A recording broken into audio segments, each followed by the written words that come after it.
The notebook is oxblood leather, found at an estate sale in Connecticut for $40. The woman selling it did not know what was inside. She had priced it by the cover, by the weight of it, the stitching at the spine, the gold-pressed initials worn to near nothing in the bottom corner. You open it at the kitchen table that night. The first page holds a date, March 1971. The last entry is December 2004. 33 years of small, unhurried handwriting in blue ink. This is not a diary. There are no feelings in it. There are rules, 7 of them, numbered, titled, and written out in full on the inside back cover, as though she had spent decades refining them and wanted to be sure she had them right before she set the notebook down for good. You are holding the education that her children received at the dinner table. You paid $40 for it at a folding table in a church parking lot in October. You will not believe what it cost. You are 31, or 34, or 38, and the number on the screen is almost what you thought you wanted. And yet, you have read the books. You have opened the accounts. You have done the things that the internet says constitutes getting your financial life in order. And you have done them carefully, without drama, without telling people. But there is a layer underneath the books that the books do not reach. The books tell you what to do. They do not tell you how to be while you are doing it. What your posture should be at the table when the subject of money comes up, and you know more than the person speaking. How to hold a refusal without it becoming a wound. What to say, and what never to say. About what you have. The women who knew these things did not write books. They spoke quietly, at tables, after the dishes were cleared, to daughters who were old enough to hear, and young enough that it would have time to settle before it was needed. You have sat at those tables. You may not have known that is what was happening. A comment made sideways about the neighbor's new car. A pause before your grandmother answered a question about what the house was worth. The way your mother folded a receipt and put it in her coat pocket without looking at it. The practiced, unhurried motion of someone for whom the number on the paper was already settled before it was printed. Those were lessons. They were not labeled as such. They arrived the way most important things do, quietly, in the middle of something else, before you were old enough to take notes. Some of you had those tables. Some of you are building the first one. Either way, the rules are the same. The notebook from the estate sale contains 7 of those sentences. This is what they are. The rule, the first one, is this. What you do not spend is not savings. It is character. The woman who wrote this notebook made a distinction that most financial education does not bother to make. Savings is a number. Character is a pattern. You can save $40,000 by accident, by being too busy to spend, too distracted to notice the account growing. That is not the same thing. Character is what you do when you have the money and the reason and the social permission to spend it, and you choose not to. Not because you cannot, because the decision to wait costs you nothing, and the discipline of waiting costs you everything you do not want to be. She wrote this in 1971. She was, from the evidence of the notebook, 29 years old. At 29, most people are not thinking about character. They are thinking about the coat, the car, the apartment that finally feels like the life they were building toward. She was thinking about the pattern. And then, the rule, the second one, is this. What you own is not for the table. She is 33. Her aunt is asking about the house, about the savings, about whether she and her husband are thinking about the next thing yet. She has $89,000 in an account her aunt does not know about. She has a house under contract in a neighborhood no one in this family has suggested. She has been thinking about the next thing for 11 months. Quietly, in the margins of other conversations. She says, "We are looking into a few things. This is not dishonesty. This is the first rule of old money, that new money almost never learns in time. New money announces. It announces because announcement is how it proves itself, to others and then to itself. Old money is quiet about assets, the way certain people are quiet about their age, not because it is shameful, because the question is nobody's business, and answering it would change the temperature of the room in ways that are not useful to anyone. The woman at the dinner table refills the wine. She answers a different question instead. And then, the rule, the third one, is this: buy the thing that holds, not the thing that signals. She is 47. She has been going to estate sales since her mother took her at 14. And what her mother taught her there was not how to find bargains. It was how to read the end of a life. The things that survive a person fall into two categories. One, the things that were cared for, and the things that were displayed. You can tell the difference, she said, by the wear. Cared for objects show use. Displayed objects show price, and then show age, and then show the gap between what something cost and what it turned out to be worth. The watch her mother wore for 30 years cost $80 in 1979. It was a plain thing. No face but the numbers, no band but the leather, no message but the time. It still ran. It still sat flat on the wrist, calm, neither asking for nor receiving attention. Her mother gave it to her at 60. She has worn it for 9 years. She sets down the expensive watch at the estate sale. She picks up a $12 pen with a good weight and a clean nib. She pays and goes home. The accumulation of right objects, chosen for durability rather than display, is one of the quieter forms of wealth building. Because the object you do not replace is money held. She was right. And then, the rule, the fourth one, is this: a clean refusal is a form of respect. She is 36. The ask is $22,000, framed as a loan from someone she loves, in a way that makes the money almost irrelevant. Almost.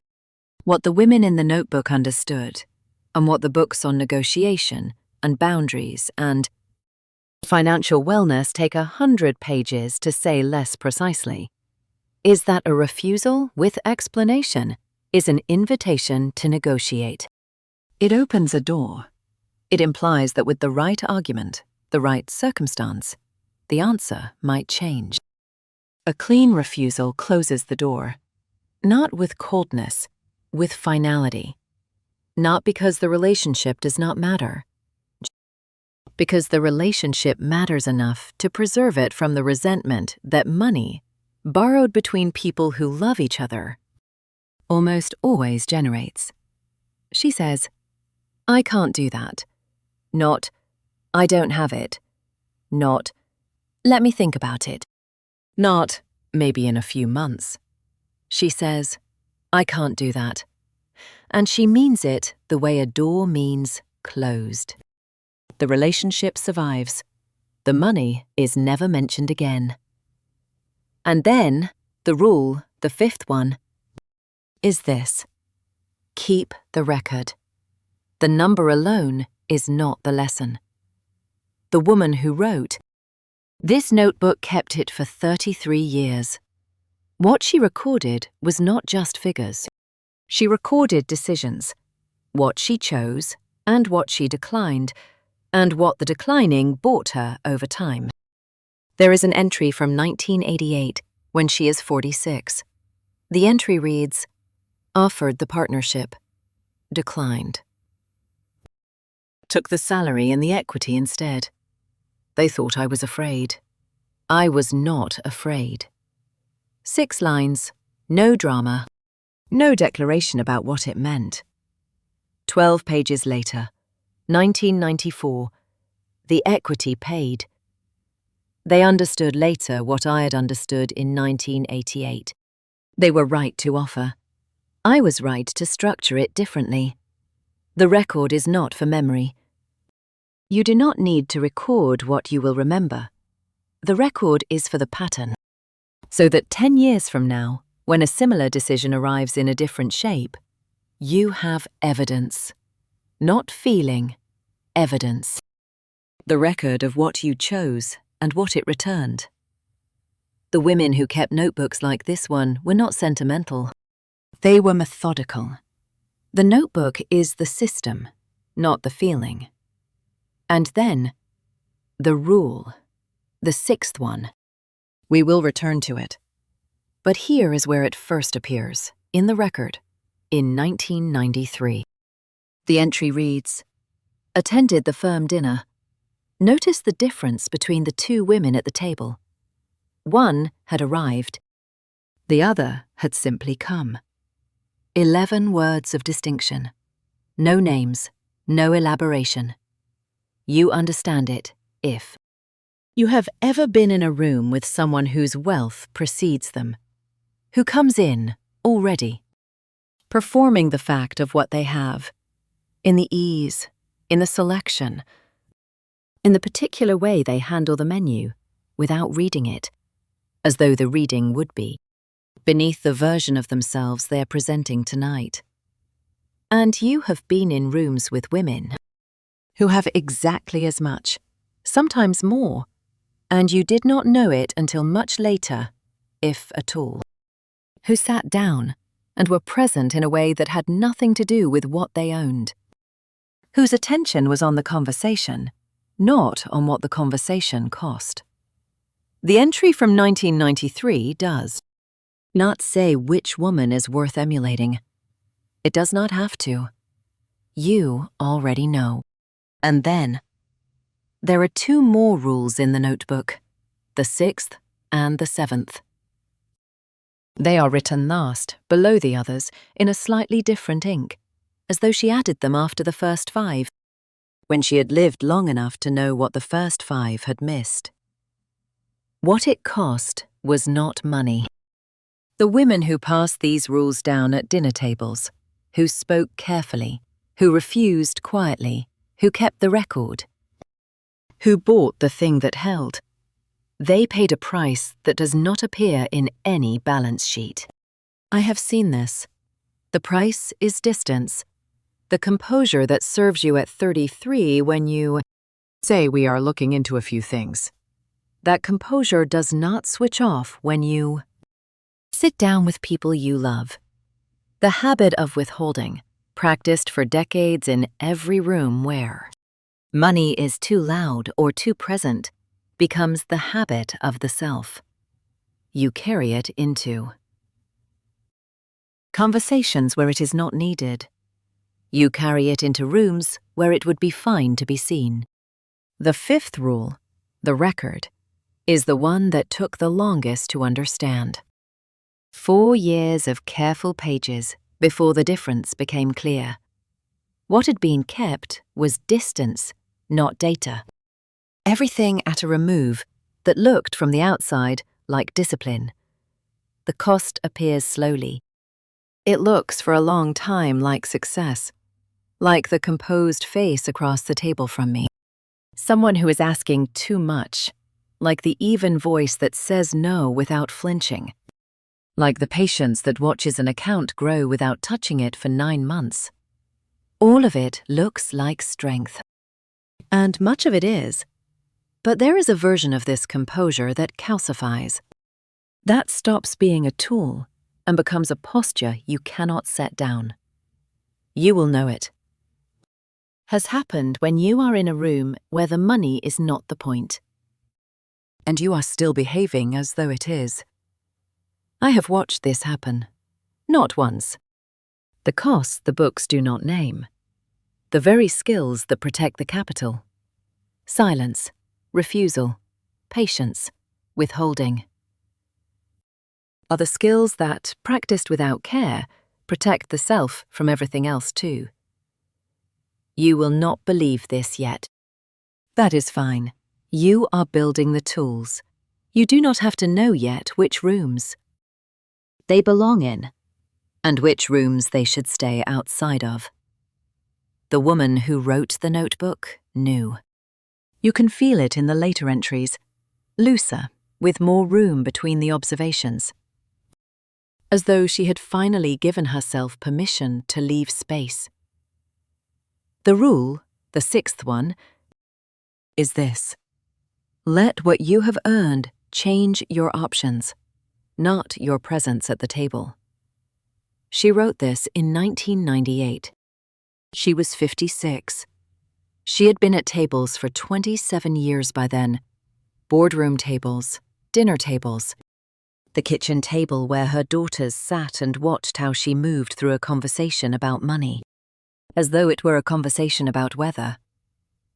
The sixth rule is the hardest one, and the most important, and the one that almost no one teaches, because almost no one who has it can articulate it clearly. Wealth changes the menu. It does not change the posture. The woman who has resources and moves through the world announcing them, in the car she parks, the address she gives, the watch she wears, the ease with which she declines things that others have to think about, has let wealth change her presence. She is now in every room the sum of what she owns. The woman who has resources, and moves through the world as she always has, with attention, with care, with the same quality of listening she had when she had nothing, has let wealth change only the options. One of those women builds wealth that compounds quietly for decades. The other spends a significant portion of her returns on the performance of having them. She was right. And then, the seventh rule, written last, in pencil, unlike all the others. The rule, the seventh one, is this. Teach it at the table, or the table is where it ends. Every rule in this notebook was passed down. Not in a book, not in a seminar, not in an inheritance document. At a table. In a voice that did not perform certainty, but held it. To daughters who were young enough. But the rules had 30 years to settle before they were fully needed. The woman who wrote. The notebook did not know her notebook would end up at an estate sale in Connecticut for $40. She wrote it for her children. She wrote it so that the rules, when they needed them, would already be inside them, familiar as a hand, steady as a watch that still runs. They were right. The notebook is back on the table. It is late. The candle has burned down to a low, flat hum of light. The initials on the cover are nearly invisible now, pressed into leather by someone who is gone. In a year before you were thinking about money at all. 7 rules. Not about stocks, not about accounts, not about the mechanics of accumulation, about posture, about silence, about the quality of the no and the discipline of the record, and the distinction between changing your options and changing your presence, about who teaches it and where, and before it is too late to settle. You did not find this notebook by accident. You were at that estate sale for a reason you may not have named yet. Some pull toward the organized remains of a careful life. Some quiet certainty that the rules were somewhere, written down, waiting. They were. You paid $40. The notebook is now yours. The rules inside it are older than that. If this found you at the right time, you know what to do.